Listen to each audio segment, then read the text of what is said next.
পঞ্চম শ্রেণীর গণিত বইয়ের আজকের ভিডিওতে 91 পৃষ্ঠা নিয়ে আলোচনা করব। তো আজকে হচ্ছে 91 পৃষ্ঠা থেকে নতুন একটা অধ্যায় শুরু করব, অধ্যায় 6, এবং এই অধ্যায়ের নাম হচ্ছে শতকরা।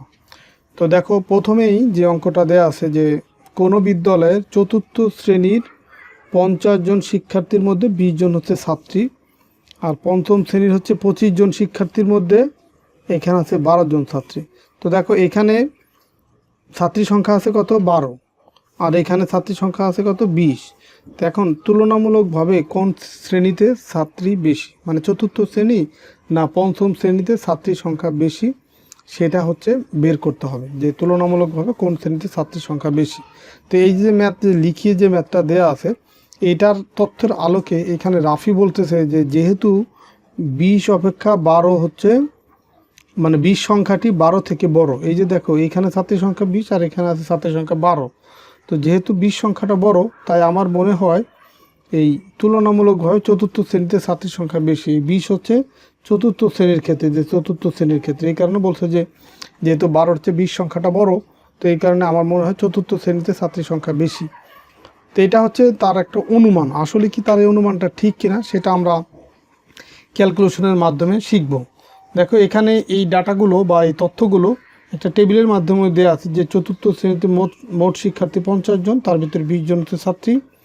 পঞ্চম শ্রেণীতে মোট শিক্ষার্থী 25 জন, 12 জন হচ্ছে ছাত্রী। তো এখন এই অধ্যায়ের দেখো নামও হচ্ছে শতকরা, আর এই অঙ্কগুলো তাহলে আমাকে শতকরার মাধ্যমে করতে হবে। এখন শতকরা বিষয়টা কি? শতকরা মানে হচ্ছে 100 সাপেক্ষে তুলনা করা, এটাই হচ্ছে শতকরা। তো আমরা ম্যাথ করার সময় আরও ক্লিয়ার হবে। তো এই ম্যাথটা আমরা একটু লিখে করতে হবে, লিখে খাতায় লিখে দেখাচ্ছি। দেখো, আমরা এই ম্যাথটা এখন লিখে করব। তো যেহেতু এই শতকরা অধ্যায়ের নাম বা শতকরার মাধ্যমে করব, শতকরা মানে হচ্ছে 100। তো আমার প্রথমে দেয়া আছে যে চতুর্থ শ্রেণীর ক্ষেত্রে, এই চতুর্থ শ্রেণীর ক্ষেত্রে, চতুর্থ শ্রেণীর জন্য, চতুর্থ শ্রেণীর জন্য কি তথ্য দেয়া আছে যে 50 জন শিক্ষার্থীর মধ্যে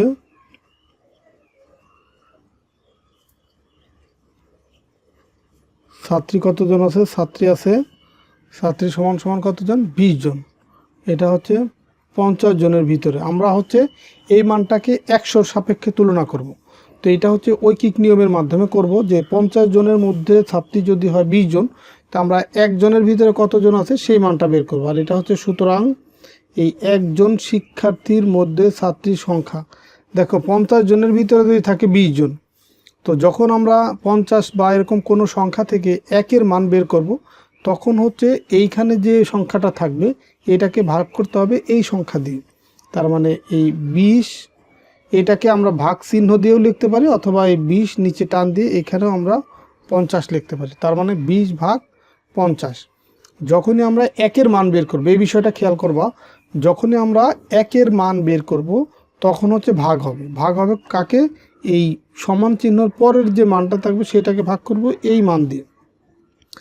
তো এখন আমরা হচ্ছে শতকরার মাধ্যমে যেহেতু করব, তাহলে একজনের ভিতরে যদি এতজন শিক্ষার্থী হয়, 100 জন শিক্ষার্থীর মধ্যে ছাত্রী আছে কতজন? তাহলে এই দেখে, একজনের ভিতরে যে সংখ্যাটা আছে 100 জনের ভিতরে তার চেয়ে বেশি আছে, আর বেশি মান হচ্ছে গুণ। তার মানে 20 গুণ হচ্ছে এই 100, নিচে আসবে 50। তো এতজন। এখন এটা যদি আমরা কাটাকাটি করি, দেখো কাটাকাটি করলে আমরা একবারও কাটতে পারি যে 50 100-র ভিতরে যায় দুইবার, মানে 50 দুগুণে 100, অথবা ছোট করে নিতে পারি এই শূন্য, মানে শেষের শূন্য, এখানকার শেষের শূন্য, উপরে নিচে শূন্যগুলো কাটাকাটি করা যায়। তাহলে এখানে থাকতে 10, এখানে 5, তো 5 10-এর ভিতরে যাবে কতবার? দুইবার। তো এখন এখানে থাকলো 2 আর এখানে 20, তো 20 আর 2 যদি আমরা গুণ করি, তাহলে এখানে পাবো হচ্ছে 40 জন। তাহলে 100 জন শিক্ষার্থীর ভিতরে ছাত্রী আছে কতজন? 40 জন। এটা হচ্ছে তোমার চতুর্থ শ্রেণীর জন্য। তো আমরা একইভাবে পঞ্চম শ্রেণীর জন্য বের করব যে পঞ্চম শ্রেণীর জন্য, পঞ্চম শ্রেণীর জন্য দেখো দেয়া আছে কি যে 25 জন শিক্ষার্থীর মধ্যে, 25 জন শিক্ষার্থীর মধ্যে ছাত্রী আছে কতজন? ছাত্রী সমান সমান 12 জন। 25 জনের ভিতরে আছে 12 জন। এখন একইভাবে এই 25 থেকে আমরা একের মান বের করব। একজন শিক্ষার্থীর মধ্যে ছাত্রী আছে, দেখো 25 জনের যা আছে একজনের ভিতরে আর কম থাকবে, আর কম মানে হচ্ছে ভাগ। যখনই আমরা একের মান বের করব তখন কিন্তু এভাবে ভাগ করতে হয়। তো ভাগ হচ্ছে 12 দিয়ে আমরা তার নিচে একটা টান দিয়ে 25 লিখব। আমরা সরাসরি এই যে এইভাবে লিখতে পারলাম 12 ভাগ হচ্ছে 25, এটাও কিন্তু আমরা লিখতে পারতাম যে 12 ভাগ 25, বাট এটা আমরা লিখব না, কারণ এখানে যেহেতু আরও সংখ্যা এর সাথে গুণ হবে, তো এই কারণে আমরা এইভাবে না লিখে আমরা সরাসরি টান দিয়ে নিচে লিখব। তো এখন এই একজন শিক্ষার্থীর ভিতরে ছাত্রী আছে এতজন, তাহলে 100 জন শিক্ষার্থীর মধ্যে ছাত্রী সংখ্যা কত হবে? বেশি হবে এখন, আর বেশি হলে গুণ, আর এই গুণ হয় হচ্ছে সবসময় উপরের সংখ্যার সাথে। নিচে আছে কত? 25। দেখো ওই 25 দিয়ে যদি 100কে ভাগ করি, 25 100-র ভিতরে যা হচ্ছে কতবার? 4 বার। 4 25 100, তার মানে এখানে হবে 4, আর 4 আর 12 যদি আমরা গুণ করি এখানে পাবো হচ্ছে 48 জন। তো দেখো আমরা একটু আগে যেটা বের করলাম যে 100 জন শিক্ষার্থীর ভিতরে এখানে ছাত্রী আছে 40 জন চতুর্থ শ্রেণীর ক্ষেত্রে, আর এখানে 100 জন শিক্ষার্থীর ভিতরে ছাত্রী আছে 48 জন। তাহলে দেখো বেশি আছে কার? এই পঞ্চম শ্রেণীর জন্য যেটা, সেইখানেই বেশি আছে এই মানটা। তো এখন এখানে প্রশ্নটা ছিল যে তুলনামূলকভাবে কোন শ্রেণীতে ছাত্রী বেশি। তো আমরা লিখতে পারি যে সুতরাং 48 বৃহত্তর হচ্ছে 40, তাই আমরা লিখতে পারি 48 কার জন্য? এই পঞ্চম শ্রেণীর জন্য। এই যে 48-এর যে মানটা পেলাম, এই যে পঞ্চম শ্রেণীর জন্য আমরা ছাত্রীর সংখ্যা পাইছি 48, তা আমরা লিখতে পারি তাই এই পঞ্চম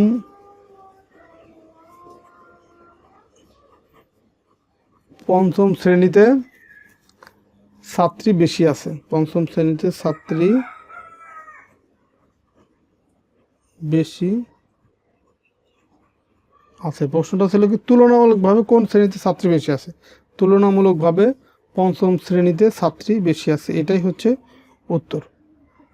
দেখো এই বিষয়টাই এখানে চিত্রের মাধ্যমে দেখানো আছে যে চতুর্থ শ্রেণীর জন্য এখানে ছোট ছোট 100টা ঘর করা আছে। 100টা ঘরের ভিতরে মানে 100টা ঘর মানে 100টা ছাত্র। 100টা ছাত্রের ভিতরে যেহেতু চতুর্থ শ্রেণীতে ছাত্রীর সংখ্যা ছিল কতজন? 40 জন। তাহলে আমরা 100 জনের ভিতরে এই যে 40 জন আছে সেটা আমরা দাগ দিলাম, রং করলাম 1 2 3 4 5 6 7, 1 2 3 4 5 6 7 8 9 10, তার মানে যে এদিকে আছে 4 ঘর আমরা রং করলাম, 4 10 কে 40। তাহলে আমরা 40 জন ছাত্রী সেটা আমরা রং করলাম। আর এখানে আছে কতজন? এখানে আছে 48%, তার মানে এই দেখো 10 10 10 10, 4 10 কে 40, আর এখানে 41 42 43 44 45 46 47 48, এখানে হচ্ছে 48। তাহলে আমরা এইখানে দেখো এই 20 ভাগ 50 আমরা যেভাবে ক্যালকুলেশন করছি, যখন একের মান বের করছি তখন 20কে ভাগ করছি কত দিয়ে? 50 দিয়ে।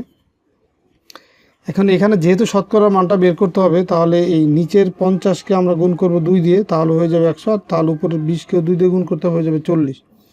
আর শতকরা মানেই হচ্ছে তোমার 1/100, যে পার্সেন্টেজ বা শতকরা, এটা মানে হচ্ছে 1/100। যে কোনো সংখ্যা যদি পার্সেন্টেজ থাকে তাহলে তার সাথে 1/100 গুণ হয়, অথবা ওই সংখ্যাটাকে 100 দিয়ে ভাগ করলেও হয়। যেমন দেখো 20/50 সমান লিখছে এখানে 40/100, মানে নিচের মানটাকে 100 রূপান্তর করছে। এখন এই 40/100কে ভেঙে লেখা যায় 40 গুণ হচ্ছে 1/100, তার মানে এই 1/100-র পরিবর্তে আবার আমরা লিখতে পারবো কি? এই পার্সেন্টেজ। তো দেখো তাহলে এখানে লিখছি 40, আর এটার পরিবর্তে পার্সেন্টেজ 40%। একইভাবে যখন আমরা 12/25 বের করব, তখন দেখো এই নিচের যে 25 আছে সেটাকে আমরা 4 দিয়ে গুণ করে 100তে রূপান্তর করব। মানে এটা নিয়ম হচ্ছে যে নিচের যে সংখ্যায় থাক সেই সংখ্যাকে এনিহাও বা যে কোনোভাবে তোমাকে 100তে রূপান্তর করতে হবে।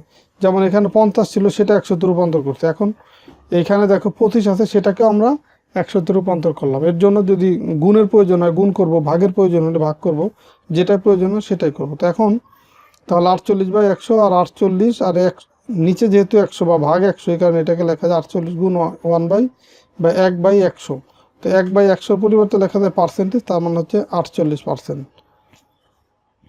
তো পার্সেন্ট প্রতীকটি হচ্ছে শতকরা প্রতীক। এই যে এই প্রতীকটি হচ্ছে কি? শতকরা প্রতীক। শতকরা হলে এমন একটি ভগ্নাংশ যার লব হচ্ছে 1, হর হচ্ছে 100। এটা কিন্তু ফিক্সড, মানে তোমার এইটা শতকরা হলে এমন একটি ভগ্নাংশ এমন একটি ভগ্নাংশ, ভগ্নাংশ মানে কি যার লব আছে এবং হর আছে। তো শতকরা হচ্ছে এমন একটি ভগ্নাংশ যার লব সবসময় হচ্ছে 1 আর হর হচ্ছে 100। দেখো এই যে পার্সেন্টেজের পরিবর্তে আমি লিখছি কি 1/100।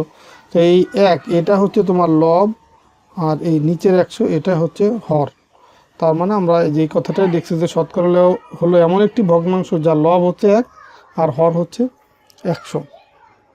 এরপরে দেখো দেয়া আছে পার্সেন্ট প্রতীক 1/100-কে নির্দেশ করে। যে পার্সেন্ট এই প্রতীকটা 1/100-কে নির্দেশ করে, তাহলে 1% ইকুয়াল দাঁড়াবে কি 1 গুণ হচ্ছে মানে এই 1 যে সংখ্যাটা কেন থাকবে সেটা ঠিক থাকবে, আর পার্সেন্টেজটা উঠে গিয়ে বা শতকরা চিহ্নটা উঠে গিয়ে এই শতকরা পরিবর্তে গুণ হবে কত 1/100। এখন এই 1 আর এই 1 গুণ করলে 1 হবে আর নিচে 100 যা ছিল তাই। এখন এই 1কে যদি আমরা 100 দিয়ে ভাগ করি সেই ক্ষেত্রে এই 1-এর পরে হচ্ছে শূন্য আছে 2টা, তো 1-এর পরিবর্তে আমরা দিব দশমিক, আর 2টা শূন্য আছে বিধায় হচ্ছে আমরা দশমিকের পরে 2টা অঙ্ক থাকবে বা 2টা অঙ্কের আগে দশমিক দেব। তো এখন এইখানে উপরে অঙ্কই আছে একটা, সেই 1 লিখলাম, যেহেতু আমার 2টা অঙ্কের আগে দশমিক দেব তো এই কারণে বাকি অঙ্কটা এই যে শূন্য দিয়ে পূরণ করছে, এই যে শূন্য দিয়ে পূরণ করছে তার আগে দশমিক। তাহলে দেখো এখন কি দাঁড়ালো, দশমিকের পরে 2টা অঙ্ক। একইভাবে 2% যদি হয় তাহলে 2 লিখব, এই পার্সেন্টেজের পরিবর্তে 2 গুণ হচ্ছে 1/100। এখন যদি আমরা তোমার এই 2 আর 1 গুণ করি তাহলে 2 পাবো আর নিচে পাচ্ছি কত 100। এখন এই 100 যেহেতু ভাগাকার আছে তো উপরের সংখ্যাটাকে ভাগ করলে 2 অঙ্কের আগে দশমিক থাকতে হবে, আর এইখানে উপর অঙ্ক আছে একটা, তো বাকি অঙ্কটা শূন্য দিয়ে পূরণ করতে হবে। দেখো এই যে 2 আছে এখানে 2 লিখলাম, আর হচ্ছে 2 এইখানে যে 2 লিখলাম এর আগে কিন্তু আর কোনো অঙ্ক নেই, এই কারণে আমার এখানে যেহেতু প্রয়োজন কয়টা অঙ্ক, 2টা অঙ্কের আগে দশমিক। তো এখন 2টা শূন্য আছে বিধায় 2টা অঙ্কের আগে দশমিক প্রয়োজন। তো এখন একটা অঙ্ক হচ্ছে 2 আর একটা অঙ্ক আমরা শূন্য দিয়ে পূরণ করলাম, এই শূন্য দিলাম, এখন 2টা অঙ্ক হলো, এখন একটা দশমিক তার আগে আর একটা শূন্য। যেহেতু দশমিক যদি প্রথম থাকে তখন তার আগে শূন্য দিতে হয়, তার মানে 0.02 এটা হচ্ছে 2%-এর উত্তর যদি আমরা শতকরায় প্রকাশ করি। তো এই ছিল 91 পৃষ্ঠার আলোচনা। আমরা পরের ভিডিওতে 92 পৃষ্ঠা নিয়ে আলোচনা করব। তো ঠিক আছে, সবাই ভালো থাকো, সুস্থ থাকো, কথা হবে পরবর্তী ভিডিওতে। আল্লাহ হাফেজ।